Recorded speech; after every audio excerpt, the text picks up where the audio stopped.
pala talaga na bukal sa puso yung pagtulong dahil alam mo na ito yung kumbaga saan bubuka ng grupo na kung saan mapapakinabangan ng napakaraming tao. Kaya para sa akin, ito pong ginagawa namin ay talagang napakasulit at napakasarap po. Kumbaga na-enjoy mo habang gumagawa, yun yung pinakamasarap dahil sa napakaraming tao na ngayon mabubuksan dito sa building na to. Na kung saan dadami po yung leader.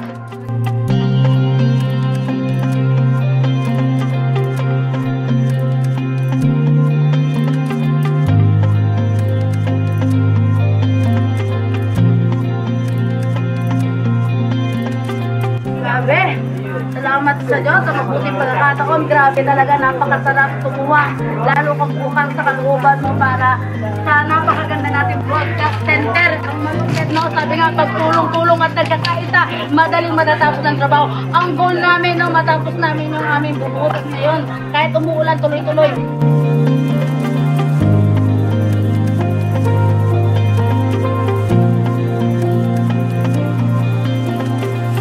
Ito yung napakasarap na dati, hindi ka pinagpapawisan kasi aircon. Tapos pagpawisan ka man, ramdam mo yung pagod. Pero dito, yung pagod mo is talaga mararamdaman mo mas sulit.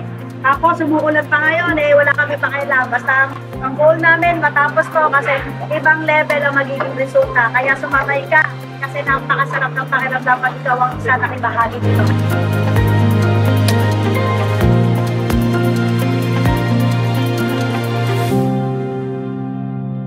May mga kasama kung mapapansin po natin, di ba? Okay, mula doon sa maayos na kalagayan ng ating lugar, di ba? Tapos nag-isip po tayo na para ayusin, di ba? Mas pagandahin. No? Kung mapapansin po natin ang lugar, no? Bumugulo, di ba? Parang kung titingnan natin, parang hindi pakikinabangan kasi may mga hukay, may mga lupa na nakaangat. Kung makikita natin parang imbis ayusin, parang gumulo, parang pumangit lang. Part kasi talaga ng plano sa pagpapaganda ng isang bahay, isang gusali, yung talagang may mga masisira talaga. Kasi meron mga aalisin dyan, may mga tatanggalin para mas magawa po natin yung goal natin na gusto natin building na magawa. Siyempre, kukumpletuhin po natin yung mga haligi niyan. Hindi pwedeng magkulang po tayo sa pundasyon kasi napaka-panganib, no? Kapag hindi po natin isalugar yung mga dapat gawin ng ating building. Kaya nandun yung pagtitiis natin, yung paghihintay po natin. Di ba? Hindi tayo tumigil, hindi tayo huminto kahit anong mangyari. Di ba? Napuyat, napagod, nagastusan lahat, ang dami nating perang inubos. Pero dahil nga sa paniniwala natin, parte yun ng proseso at kasama sa plano, talagang ganun mga kasama. Pero kita nyo naman po ngayon, di ba? Kung gaano kaganda po yung ating pong lugar, talagang masasabi po natin na talagang ito na ba yun, di ba? Parang hindi ganito dati. Di ba? Parang kahit kunti, wala tayong maramdaman na comfort. Pero ngayon, grabe po, napakasarap dahil talagang napaka-komportable dahil kung titingnan po natin mga kasama yung ating conference room, tapos syempre dati yung mga CR, kulang tayo. So nandyan yung ating mga CR ngayon, talagang hindi lang basta CR, no? Hindi lang basta makaihi at makadumi, kundi pwedeng makaligo, di ba?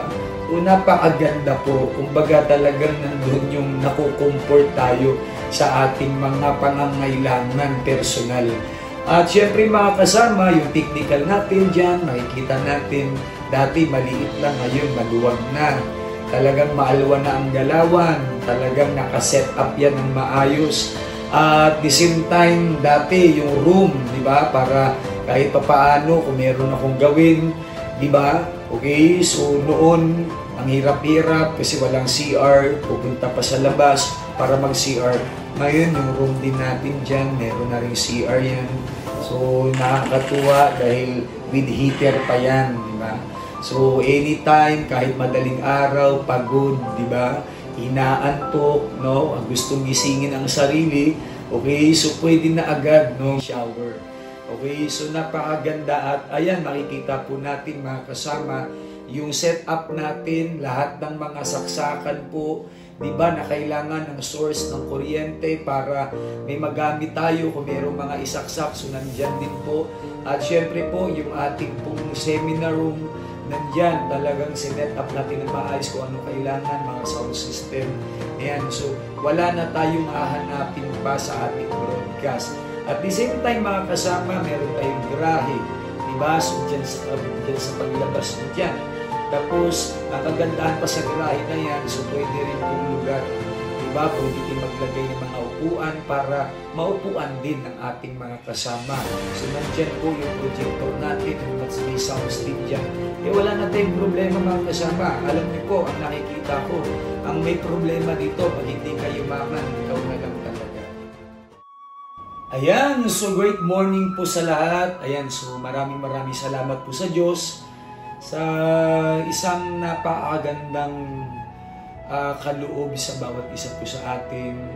Ayan, so talagang kitang-kita ko po yung lahat ng mga sakripisyo ng bawat isa, yung malasakit at pagpapagod ng bawat isa.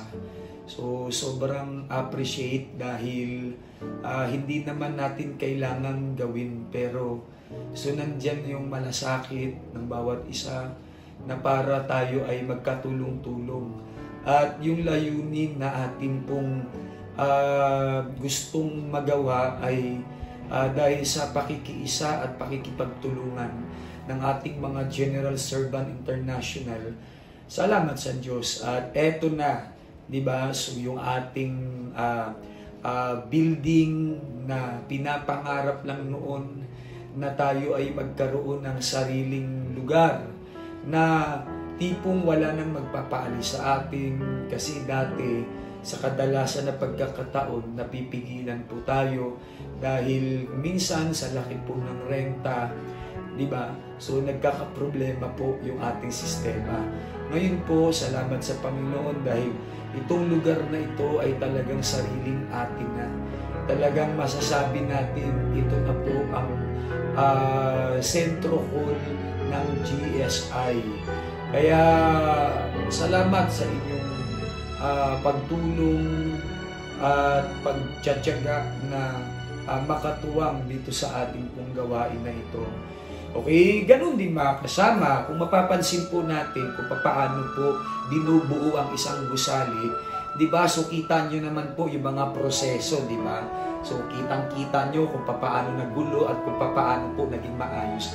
Ganun din po sa buhay po natin. Once nag-decide po tayo na pagandahin ang buhay, ayusin ang buhay, di ba? Nag-decide tayo na i-set up, i-organize ng tama ang ating buhay.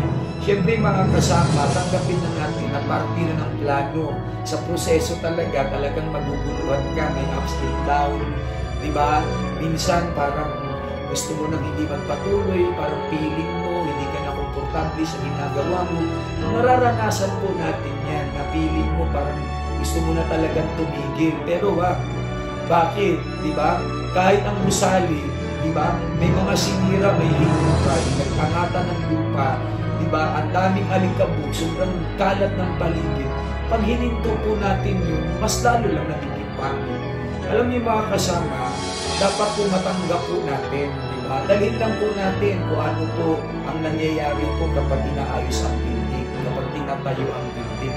Tingnan natin, di ba? Dalhin lang natin doon sa pagpapaganda po ng ating buhay. Na yan po lahat normal po yan. Talagang ilang beses ka na gusto mong pinto kasi hindi ka talaga komportable sa proseso para ayusin ang buhay. Di ba? Ang gusali po inuhukay, pinapalalim ang pundasyon. Di ba? Pinag-iisipang mabuti. Kaya yung gumagawa, yung nag-iisip po noon, talagang minsan po sumasakit din po talaga ang ulo kasi tinitingnan niya kung paano maayos. Ganun din po sa pagpapaganda ng buhay. Inuhukay po tayo yung ating kalooban kasi sinusubok tayo. Piniprepare po yung pundasyon natin. Pinapalalim tayo kasi bakit? Maraming pagsubok, may mga unos, may mga bagyo, may mga malalakas na ipo-ipo na darating po na tila bang gusto mo na lang magtago, parang ayaw mo nang lumabas, di ba? Parang gusto mo nang mawala na lang sa mundo dahil sa nararanasan po natin. Tandaan natin mga kasama, hindi solusyon ang paghinto. Hindi solusyon ang pagtigil para maayos ang buhay mo. Tandaan natin, ang bahay hindi solusyon para itigil, para mapaganda. Dahil pag tinigil mo at ginalaw mo na yan, inumpisahan mo na yan, hindi po yan mapapaganda, tandaan niyo po yan. Diba, mas lalo po yan magiging pangit ang resulta. Ganun din po sa ating pong ginagawa. Kaya kung ikaw nahihirapan ka ngayon, diba, feeling mo parang ayaw mo na, gusto mo nang tumigil, mas lalo kang magpatuloy. Bakit? Parte ng plano mo. Sa proseso, talagang mararanasan mo yan, pero huwag kang titingin. Dapat ang gusali, titingnan mo pag natapos na. Diba? Doon ka tumingin, doon ka mag-focus. Ganun din sa buhay. Ang tingnan mo, wag yung proseso na nararanasan mo, ang tingnan mo kapag successful ka na. At doon mo talaga makikita at mararamdaman na ang sarap pala talaga ng buhay. Ang sarap pala tirahan ng bahay kapag tapos na. Diba? Ang sarap, diba? Bakit? No? Nandyan yung nakaupo ka, komportable ka, ang ayos-ayos, malamig. So, ganun mga kasama, kapag ikaw nagtagumpay ka na, doon mo ma-appreciate lahat ng hirap, lahat ng pagod na pinagdaanan mo. Kaya, panghawakan mo lang, yung pananampalataya mo, di ba, yung nakita mo, di ba, yung naintindihan mo, yung narinig mo, yung natanim sa isip mo, sa puso mo, panghawakan mo lang yan. May awa ang Diyos. Bakit? Kung papaano kami nagtagumpay, dumaan din naman kami sa matinding proseso na tilang parang ayaw na rin namin. Pero nagpatuloy kami. Wawa tulong ng Diyos, di ba? Isang elementary graduate, isang dating kargador, pero ito na ang buhay ngayon. Kaya ako naniniwala ako sa iyo na ikaw na ang susunod na mababago buhay. Ang sikreto, huwag ka lang mamamatay at huwag ka lang ihinto. Kasi pag namatay ka, tapos na. Hindi mo na magagawa. Diba? Pag tumigil ka, wala na rin. Pero kung hindi ka naman namamatay, nagpakatibay, nagpakatatagkat, nagpatuloy ka sa iyong ginagawa, tandaan mo, diba? Wala pong nagpatuloy na hindi nagtagumpay. At tandaan natin lahat ng huminto na bigo. Tama? Kaya kung inaasahan mo, magtagumpay tapos titigil ka, asahan mo, walang tagumpay sa huminto. Laging talo ang mga tumitigil. Ngayon, kung naintindihan mo tong video na ito, mga kasama, yung kabuuhan na nakikita nyo kung paano nangyari, di ba, kung titingnan po natin kung paano ginawa ang building na ang gulo-gulo, tingnan nyo na lang din yung buhay ko kung gaano kagulo naman. Di ba? Pero salamat po sa Diyos, eto na po. So hanggang dyan mga kasama, maraming salamat sa Diyos at manatili sa Diyos ang karangalan at kapurihan magpakailan-kailanman at tumayo kayo at magpakarami. Pag nahihirapan, wala kang ibang gawin kundi magpatuloy. Diba? Pag nahihirapan ka, manalangin ka, lapit ka sa Diyos, tapos hingi ka ng guide. May mga tao na gagamitin para sa iyo, para mas maintindihan mo kung ano yung mga dapat mong gawin. Uulitin ko, hindi solusyon ang tumigil para ikaw ay magtagumpay. Pag hinto mo, magsisimula ka ulit. Pag tigil mo ulit, magsisimula ka ulit. Tatanda ka at mamamatay ka na wala kang mararating pag ganyan ang ugali. So yun lang po. In good morning. Salamat po sa power. Sa lupang mayabang, kinabukasan ng bayan ay ipaglalaban. Mula noon hanggang ngayon, ipaglalaban. Hatid ng hangin ang pasabing, paglaya natin darating, kalakip ang pag-ibig.